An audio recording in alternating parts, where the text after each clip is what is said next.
那在我们今天非常特别的节目开始之前，稍微跟大家小小的提醒一下，也就是我们 Premium Service 的优惠价就在明天会结束咯。那如果想要把握这个机会的朋友，赶快到我们的网站 link 都会在下面，直接到那边 subscribe and enjoy our classes。今天我们邀请到了口译哥 Vincent 来到节目当中，跟大家聊一聊要如何有效的在职场上建立人脉，让 socializing 更自然。Without further ado, let's get into the show.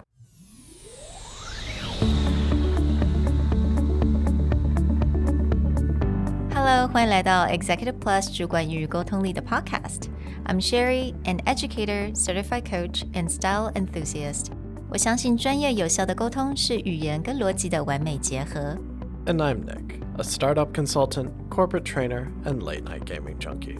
I believe great communication requires the right mindset and solid frameworks. 我们希望带给大家职场英语的技能、跨文化沟通技巧与其他能帮助您成为出色领导者的工具。Join us each week as we share our experience, research, and methodologies to take your communication and language skills from good to great.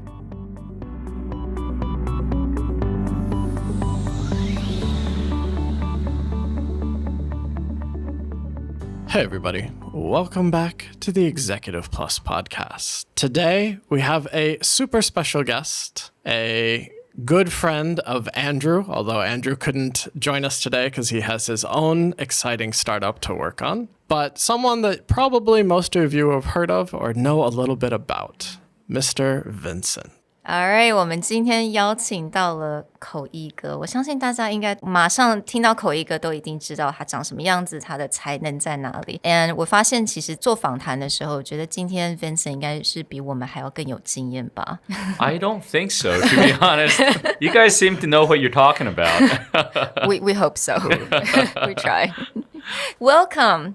非常非常欢迎来到我们今天节目。那我不知道大家可能听到口译哥，你应该会想到他在做这种非常正式的口译的那种感觉，那种状态。但是我们今天呢，就想要来问他一些比较 personal 一点的问题，可能能够更了解他，能够了解到他，比如说他在社交的场合啊，他是怎么样去 navigate 这些 situation， 他有什么一些 tips and tricks 可以让我们听众来一起学习。我今天非常高兴可以跟Nick 跟 Sherry 一起来录制这一次的 podcast.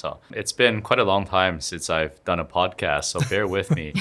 But I'm especially excited for this podcast because it's a bilingual podcast. And it's great that people listening, can practice their Chinese, practice their English, and catch up with current events. So,You know, I've told Nick and Sherry nothing is off limits. 什么都可以问，除了某一些事情之外，我们刚稍微对了一下眼，然后大家彼此有一个了解。但开玩笑了，能问尽量问啊。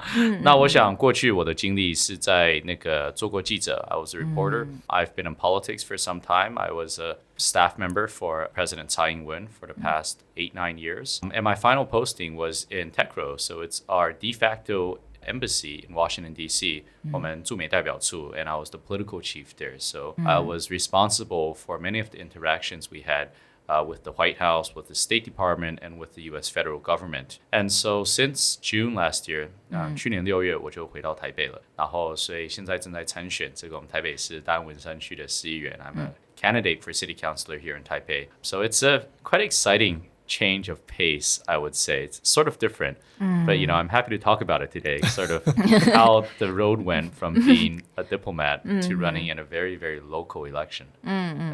Right. So I want to ask, kind of started this off, and you mentioned that this is a bilingual channel, and actually I think 在台湾来讲，我们这种真的双语的 podcast 其实没有那么的多。那我想要了解一下你这种对于英文的这个 passion， 大概从什么时候开始？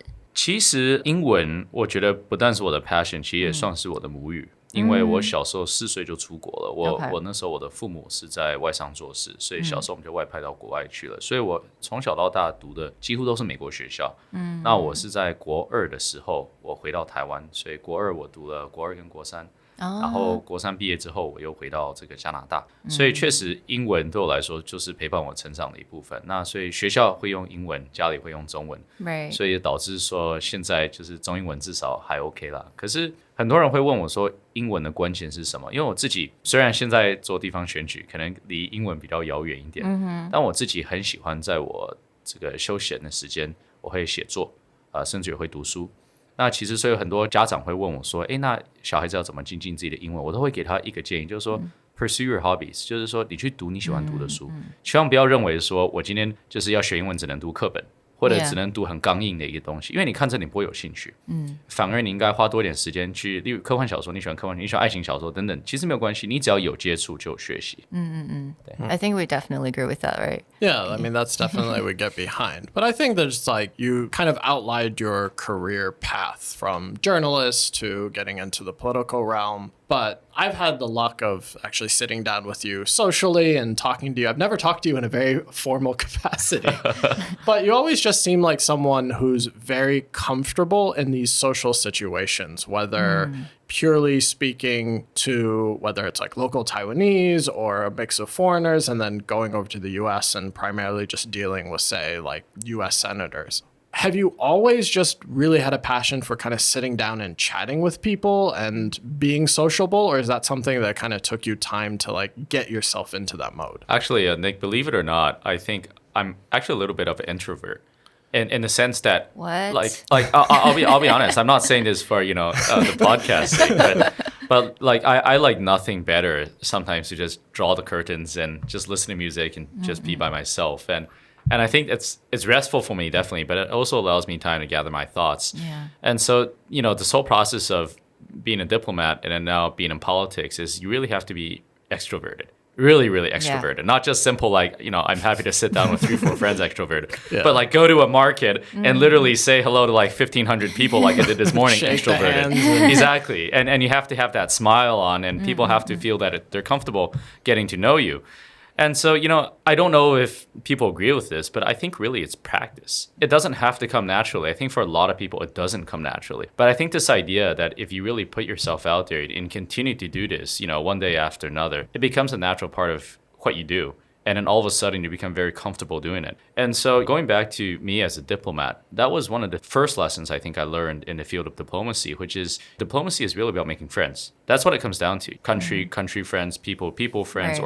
Organization friends. And it's very, very hard to conduct diplomacy if you don't have trust. And it's very hard to have trust if you're not friends. And so this idea that diplomacy, you have to go out there and make new friends, I think is really what being a good diplomat is all about. And so this time I worked in diplomacy, first in Taipei and in Washington, D.C. I really made an effort to do that in a sense that, if I'm at an event, I'm not going to go stand by myself or I'm not going to find a group of friends I'm comfortable with. No, I'm going to say hello to the most random person or the person, I know least about in this whole room and start my way up from there because you never know. You never know. Like, it's very hard to quantify who is important and who isn't important in diplomacy because, first of all, that's not what friends are all about. But second of all, that's also not the proper way to do it because you never know. Like, you never know how A connects to B, connects to C, and then connects back to D, who you've always wanted to meet. And so that's what I would really push myself to do. Like, I would say to myself that, hey, it's great standing here having a beer with your buds, but I'm going to go push myself into the other corner and say hello to this whole group of people I know nothing about. And so you do that once or twice and it becomes much, much easier. And so I think it's the same lesson I think that's carried forward to politics is to really push myself to do things a little bit out of my comfort zone. And once you do it a couple times, it becomes your comfort zone. Right. 因为你刚刚有说过你是内向，你自己觉得你是内向的人，有一点，对。所以真的要做这种你在一群不认识的人的时候，你偏偏又要 push 你自己要去问一些，要做一些 connection， 我觉得真的是还蛮算一种是 challenge 吧。Do you have any specific way that you would always approach someone that you don't really know? Like, do you have a go-to questions? I'm wondering. I think that's a great question. 这是一个好问题。可是我觉得可能也没有说 one size fits all， 也没有说一个问题能让所有人觉得这个跟你对话很有意义。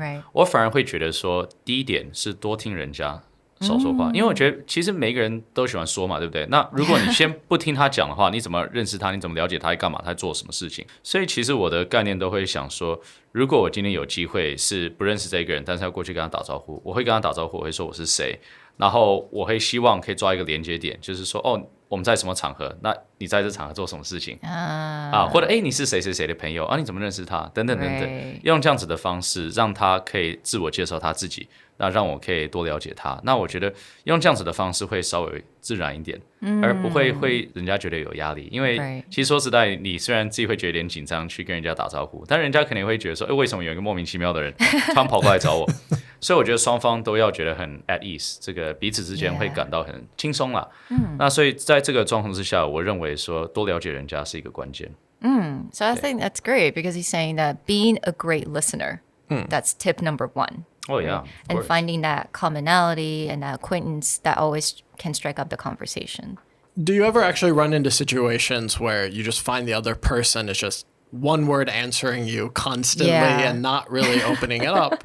For yourself, do you have a line where you're just like, okay, I'm going to let this go and move on? Or do you have any sort of technique that you just sort of warm people up? You definitely talked about how you kind of get them in the mode of talking about themselves, leaving it a little more casual. But what do you do when just someone seems very like there's a wall? Right. That's an excellent question. And, in politics, you really meet this quite often because you would obviously have a group of people that do not support what you stand for, do not support your political party, and so forth. And so, I think body language is really important. Not only your body language, but, your opposite number's body language as well. So if I'm at a market, for example, and I meet somebody, and this person is quite curt, not very interested in continuing this conversation, there's two possibilities, right? The first possibility is they genuinely just do not want to speak to you.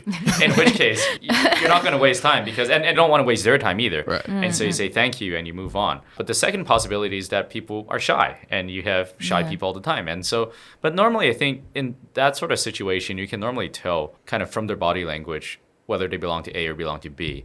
And for example, if they're shy, then your body language becomes very important. So if they're shy and you really don't show an interest in continuing this conversation or you find it difficult to do so, then this conversation ends. But if they're shy, but then you show interest and you show warmth and you show this idea that you're very easy to converse to, and I think that normally opens up that door. And so, for example, if I'm at a market and I meet somebody and I say, 早安早安，狗仔狗仔，你好 ，and then 他呵， and then 就是跟我点个头，然后就想要继续走。我可能 depending on body language, if it's somebody I feel that just may be shy, maybe I'll shake their hand again and I'll say, 假爸爸 have you eaten yet, or something like that to open up the conversation. And if they're interested in continuing the conversation, that's great. If they're not, then that's absolutely fine as well. So I just think that, trying to read people and the ability to be able to read people is very important in this context. I mean, we've been talking a lot about people in general. But I would just say is like, since you've kind of lived in both realms, do you find that the way that you open up people when you were back in Washington, D.C. versus how you get people to open up here in Taipei is really different? Or is it just like people are people? It's actually quite a bit different. I'll tell you, because in DC, it's diplomacy, right? And so diplomacy, I mean, the idea is that sometimes people don't want to open up. It's not because they don't like you. It's because literally they have things they cannot tell you. Yeah. Right? Like national secrets, political stuff, all of that stuff. So like this idea, you can continue to push on it. It's actually quite difficult if genuinely this is just something they're not able to speak to you about. And so, but here in Taipei, obviously it's much different, right? Like you're in local politics, and this idea of engaging and having people open up is just a matter of sometimes being friendly and able to engage in conversations. So I think the two are very different. But, back in DC, even then, I find it's like this. Traditionally, I think many countries, including ours, conducted diplomacy very formally. And, diplomacy is formal. There's no question about it. But at the same time, you also want to understand what are your desired objectives and whether formality is the best way to achieve your desired objectives. So, for example, if it's true, if somebody has a piece of information you want, or you want to engage with somebody on some topic, you could do it two ways. You could sit down at a long table, 5 people to 5 people, have a formalic conversation, and I don't think you're going to get very far. On the other hand, you could have a one-on-one, happy hour, you could have a beer, and you could try to be friends first, and then build up some degree of mutual trust, and then see where you can go from there. And I tend to think, in my experience in DC, the latter was much more effective. So I would very, very rarely have a formalic conversation with somebody off the bat, unless it was somebody I knew I would not have another chance to engage with in the near future. My preferred way to do it would be to get to know this person first, not to talk shop for the first half an hour, talk about their kids, talk about, their overseas postings, what they've done in the past, their impression of Taiwan. There are a lot of things you can talk about that dance around the topic, but don't directly hit it and don't make people a bit more apprehensive about talking to you. And then later on in conversation, or even during the next conversation, would be when I raise the topic I had on my mind. And sometimes it takes a bit more time, but I do find that this is a much more effective way to go about it. And I tend to think that this probably holds true regardless of whether you're in politics or business. Yeah. This idea that you make friends and this idea that you gain some degree of mutual trust before engaging in really like a formalic conversation. Yeah. I think there's an element of just actually having patience there. I think a lot of people, when they look at like, okay, if I'm going to do business, like I'm just going to get in there, I'm going to get it done, especially when they do it in English, where they're like, it's a very direct language. But they kind of forget that communication element is just, like you said, if we're friends, if we have, or even just we have trust. We don't have to be friendly, just you trust me. Building that takes patience, but the outcome is worth it. Right. Oh, absolutely. Yeah. Absolutely. And I've tried to take some of those lessons to politics as well. Politics, you have very desired outcomes, specific desired outcomes in a sense that you want to garner support. You hope that in the primaries, they'll pick up the phone and say they support you. And ultimately, come the ballot box, they're going to put a check by your name and chuck that in the ballot box. So there's a set of very specific outcomes. But, how to get to that specific outcome, I think also, like you said, Nick, takes a bit of patience. You don't want to, during your very first conversation with an important supporter, just tell them that, hey, here's all my policies. Or not even that. Sometimes people just say, this is who I am, please vote for me. Yeah. Oh, really? And that's not a way I prefer to go about it. I prefer to say, this is my background, this is why I think I'm suitable, but I'm also interested in hearing a bit about your priorities and things that you feel are important, and to see whether I will be able to help you sort of resolve these challenges that you're facing. And in the case I am, I do hope you vote for me. Vincent 讲了一点真的非常好，就是这个耐心真的很重要。我觉得我们在做一个社交的时候，我们一定每一个人都有我们的 intrinsic goal， right？ 我们都有我们的一个想要达到的目的。但是有的时候我们太急了，想要去做到这个目的，我们会忘记了，其实这个 relationship 是需要时间。去慢慢的去建立起来的，所以刚刚 Vincent 有讲嘛，有的时候不只是一次的 conversation， maybe it takes a couple more times， 而且可能一次是在一个 social event， 有的时候是在我们 one on one 去喝杯咖啡喝杯酒，慢慢的这样建立了起来。And I'm sure you've actually encountered a lot of people in various backgrounds, right? Especially in D.C., I'm sure there, even in America, there's so different many cultures, different religions, different ways of thinking, even different political systems, right? Yeah. I mean, is there any like universal truth when it comes to interacting or communication with various different backgrounds? 有这个 secret 吗？ Well, I think we all have to remember all the time that people are people ultimately. It's irrespective of, where they're coming from, their educational background, their gender, life experiences, sexual orientation, anything that can divide us into smaller subcategories. In the end, we're all this big category called humans. And there's a lot of commonalities being humans. This idea that, like I kept saying, this idea that you need to build friendships, you need to build trust, you need to have conviction, you need to be able to convey warmth. All of these things tie us together. And so I actually tend to think there isn't a big difference regardless of who you talk to or where they're from. Like in DC, obviously, because almost every country is represented in DC, you get an opportunity to meet people of all sorts of different backgrounds. I remember, like, for example, over lunch, I would perhaps be having a meal with a counterpart from the US government. And then, 2 hours later, I would meet a friend from Somaliland, for example. And, you wouldn't have this idea that these are two very different people because in the end, like I said, I mean, everybody's human and people are in DC to achieve very specific purposes. And there's a lot of commonalities that tie us together. So I would say never forget that when you're in any interaction at all. Like it's irrespective of where they're from or what they're doing. It's really just this idea that we all share more in common than we have in differences. You've talked about just sitting down, kind of talking to different people.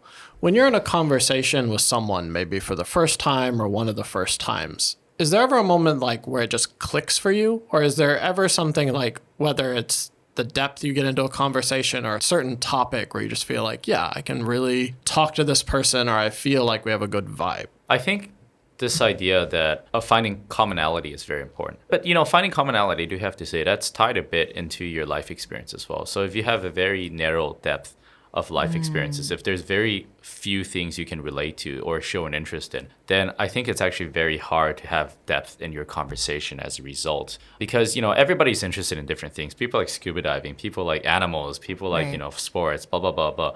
And if you have a very narrow view of the world, if you say, I only like ABC, I hate the other 23 letters of the alphabet, you're not going to find a lot of people that share your views or have commonalities. But if you say, I really like ABCDE, in terms of the other 21 characters, I know a bit about it. I have interest in it. I'm not going to dislike it. Then people find you genuinely much easier to talk to. And so I think that's important because going back to what I said earlier, this idea that in a conversation, you have to let the other person express themselves. Like it just can't be about you talking because it's not because you talking is unimportant. It's because you want to find ways of relating to this person, of finding commonality. And you just can't do that if you know nothing about the other person, right? And so if you're able to sit down, have patience, find out a bit about the other person, find areas you can relate to, I think that's automatically a conversation starter. And that's going to allow you to build a lot of warmth in your interactions.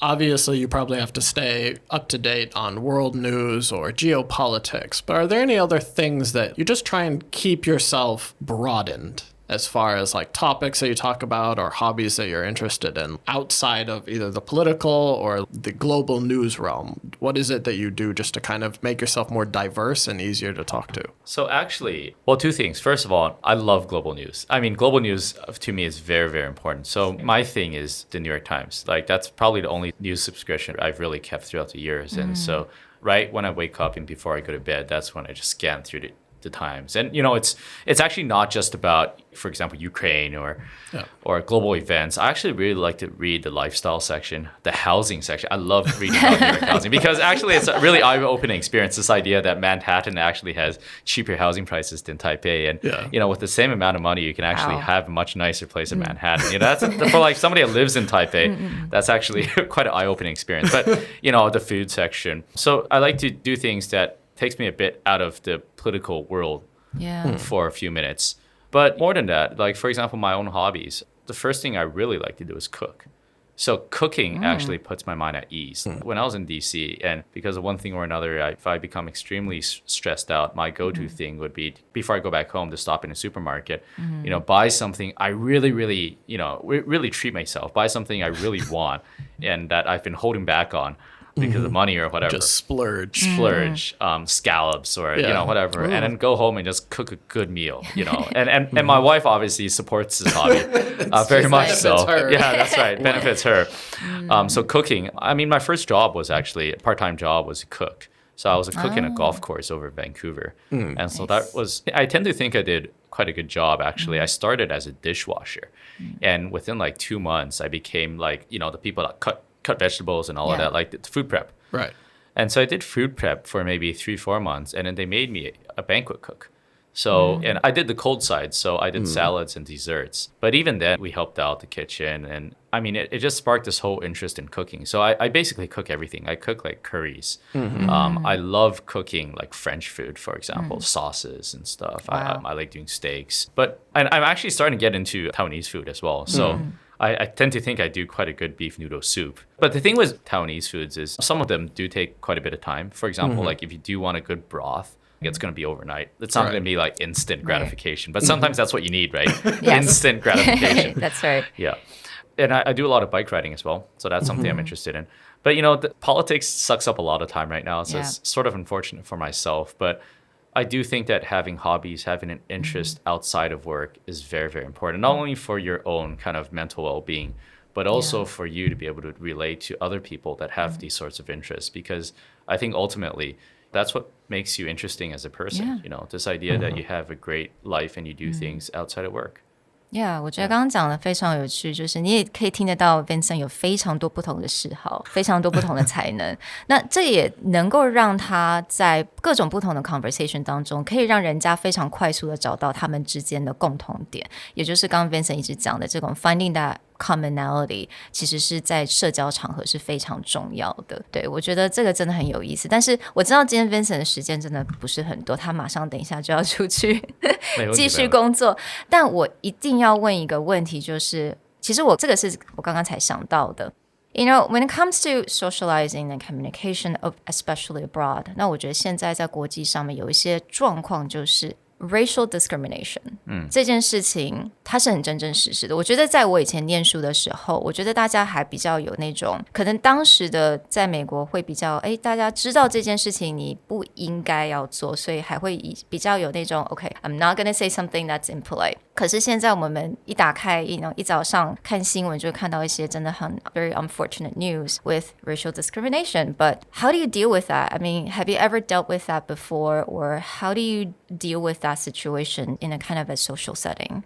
I will say, first of all, that my experiences will not reflect many experiences from Asian Americans in the States and in other countries. I've personally never felt racial discrimination, to be honest. That being said, again, I want to reemphasize that many people do and many people have.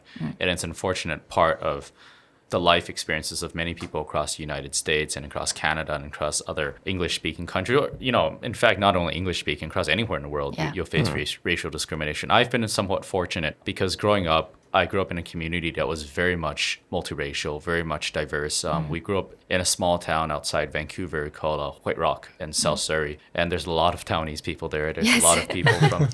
Yeah, Sherry, yes. I'm sure you know all about it.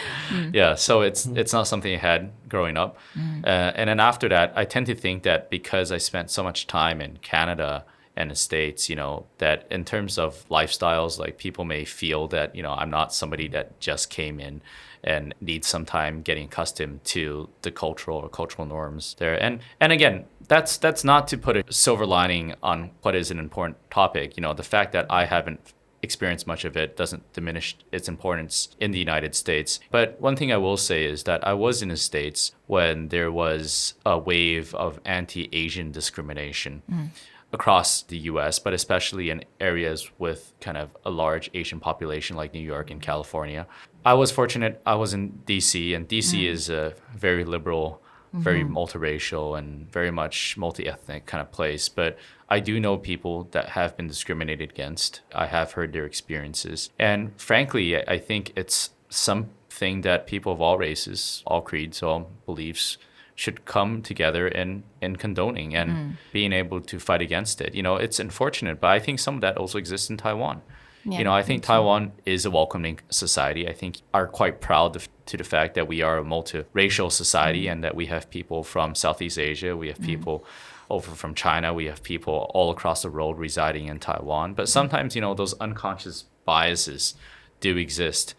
And so, the best way I would say of fighting against these biases is really this idea of a good and well-rounded education system. I think, fighting against biases, fighting against discrimination has to start from a very, very young age. I think that's when a lot of the ideas that we may have as we're older, are ingrained when we're young.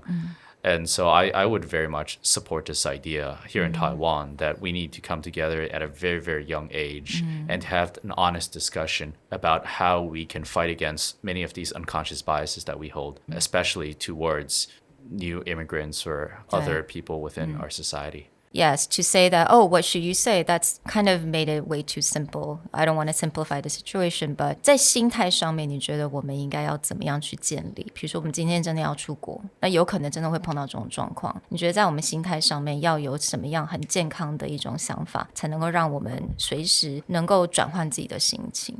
我觉得这一点其实很重要，就是说，我觉得也不是说同理心，真的不是同理心，但是我们需要了解就是每一个人不同的出发点，那有一些他们的出发点是不好的，但是这出发点说真的可能是来自他们的社会影响，可能是来自他们家人影响，可能是来自他们的教育体系等等等等。其实很多我所谓这种人的歧视，我不认为这是一个自然的反应，我不认为我们做人就是会歧视人家，我认为这通常是我们的环境所造成。所以我有时候会觉得说，如果会遇到这种状况的话，我觉得其实同情跟理解是一个方式，就是说因为你这样子对我，可能我必须理解说这是你的环境所造成，然后你遭受到可能在家庭上或者是在教育体系上等等等等哪里出了问题，所以导致你这样子，但是我们也可以希望他可以做得更好。所以 I think this idea of a bit of empathy for their situation because you know, like being racist or this idea of racial discrimination isn't anything to be proud of. And we know that. And so we have to also understand that sometimes it's just a result of their upbringing. And that's that's not something that I can exactly control. And in fact, it's something that we should help them overcome. Yeah. It reminds me of a quote. I can't remember who it's attributed to, but it's like never assume malice in a case of ignorance, which is you should just not assume that someone is being mean or they're trying to hurt you. Is they may just have a different background, a different experience. And if you understand where they come from, you may not have to agree with their conclusion, but at least you can better open up that conversation. Exactly. Yeah. Well, we want to thank you for your time and for joining us and talking a lot. I mean, at least for me, I have learned that if I want to know you better, I just open up a conversation about cooking. Or open up a restaurant. Yeah, open up a restaurant and get to have more conversations. But no, we definitely appreciate looking at, you've had a very diverse communication background from journalism to politics to now making a deeper connection with the people in Taipei. And, you know, it's been wonderful learning about your thoughts on that. 非常非常感谢今天分享来我们节目，我觉得学到了非常多，了解到了你在社交场合其实很重要的是要当一个很好的聆听者，打开自己的心胸，去听人家的一些他的世界，那同时间也能够打开自己的世界，多一点嗜好，多一点的 hobbies， 能够让大家很快速的找到这个共同点，而且当然很重要就是要有个同理心。对，这非常非常重要。我今天真的非常感谢这个 Nick 跟 Sherry 有机会让我上你们的 podcast。这个政治上怎么说比较少有机会可以聊到，就是包括这个我们的社交场合要怎么因应，或者包括我个人的一些喜好等等，所以我也很感谢、很珍惜有这个机会。To all of our listeners, I think thank you for being a part of this. I think it's really important, this idea that we really have bilingualism within our everyday lives and to be able to engage in social constructs and social conversations, not only in a bilingual manner, but also covering many of the topics we discussed here today with patience, for example, with opening up, with being able to find commonality. I think all of this is very important, not only for politics or business setting, but really for social settings as well, and being able to make friends. Yeah. Absolutely. Thank you so much. Thanks a lot. For people who want to kind of see what you're doing or know more about what you're up to these days, is there any particular place they should go find you?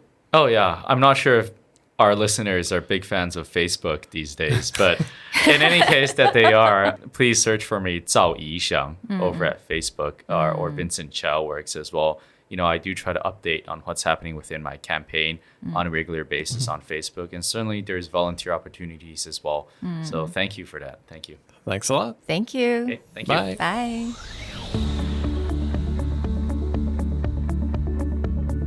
The Executive Plus podcast is a Presentality Group production, produced and hosted by Sherry Fang and Nick Howard. You can search us on Facebook, 主管英文 Executive Plus. You can also find us on Instagram, Communication R&D, and email us at sherry@epstyleplus.com.